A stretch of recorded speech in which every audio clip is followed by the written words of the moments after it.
What's up guys, Jacob here again in the Cutting Edge Garage, and today we're going to take a look at the SP Tools High Density Jump Starter and Power Bank. Now from what I've read, this thing's supposed to be an absolute beast, able to deliver up to 1600 amps at peak. So we're going to do a little test today. We've got a big box truck here with a 6.7 Cummins ISC motor, and we're going to run the battery down a little bit and actually give this thing a good test. Now turning over a big 6.7 liter diesel is a tall order for any jump pack, especially one of this size. So we're going to go ahead and run this battery down, and while it's doing that, I'm going to take you through the contents of the packaging and then we'll give it a test. All right, let's take a look what we get in our box here with our high density jump starter. They include a nice big set of cable clamps. These are much bigger. The springs are a lot stiffer than what I'm used to seeing in other jump packs.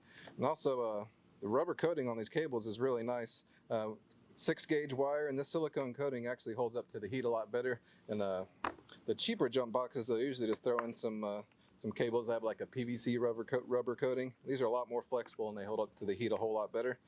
They also throw in several adapters for us, something you can charge just about any cell phone. We've got everything from USB Type-C, lightning connectors, even an old mini USB. So anything you got in your pocket you can most likely charge with this thing. Also a bunch of laptop adapters. Got your basic wall wart charger. And finally, the main event. And on this small package, the specs are claiming that we can get up to 1600 amps of peak output and 800 amps of continuous. So we're going to put that to the test here, but first I'll show you all the connectors we got. We've got our power button, we got a 19 volt 3.5 amp output, a couple of fast charging USB ports for charging your phone. We got a 12 volt 3.5 amp output. We also got our charging input and our basic on-off switch. What's going to make this thing so powerful is it uses lithium polymer technology rather than lithium ion. Most of the jump packs, and indeed all your power tools, laptops, they actually run off a lithium ion battery. Rather, they run off a bunch of lithium ion batteries just like this, all in parallel in series. Now, even the best quality lithium ion 18650 cells, you're only going to get maybe 30 amps of good output. So after wiring all of them in series, you need an absolutely huge power bank to deliver anywhere near the amount of current they claim that this thing can deliver. Now this unit actually uses a lithium polymer battery with a high cobalt content, and that's what's going to give it so much peak current output and so much continuous current output. So let's let our battery run down and then we'll give this thing a real test.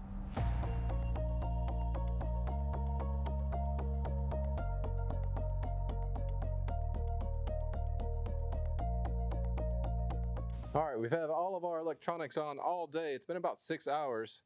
So we've got a lot of capacity in these batteries, but we're down to 8.5 volts, so I highly doubt this truck's going to start, but we'll give it a try anyway, just to be sure.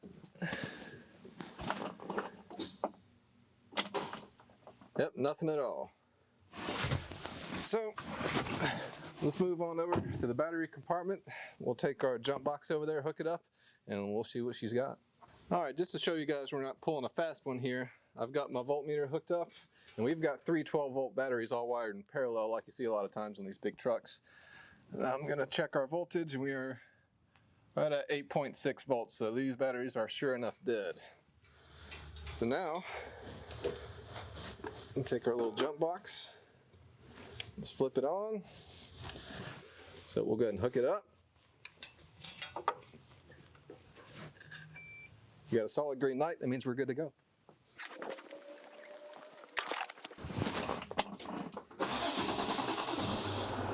Unhook it! All right guys, as you just saw, this little bitty power bank was able to jump off this big 6.7 liter Cummins engines.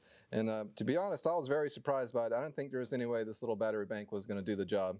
The only thing that did give us a little bit of trouble is when we hooked it directly to the battery terminals on those all those parallel batteries, it saw something it didn't like. It either didn't like the resistance or didn't like the power draw it was seeing, but once we took the negative clamp and moved it to a bolt on the frame, it decided it liked everything it saw, and it closed those MOSFETs and gave us all the power we wanted. Other than that little hiccup, once we got the grounding situation figured out, it was a very easy operation to get this Cummins jump started. You can get this at sptoolsusa.com. Part number is SP61073, and this is the high density jump starter and power bank. Also check us out on social media. We're just SP Tools USA on Facebook, Twitter, and Instagram. I'm Jacob. Thanks for watching.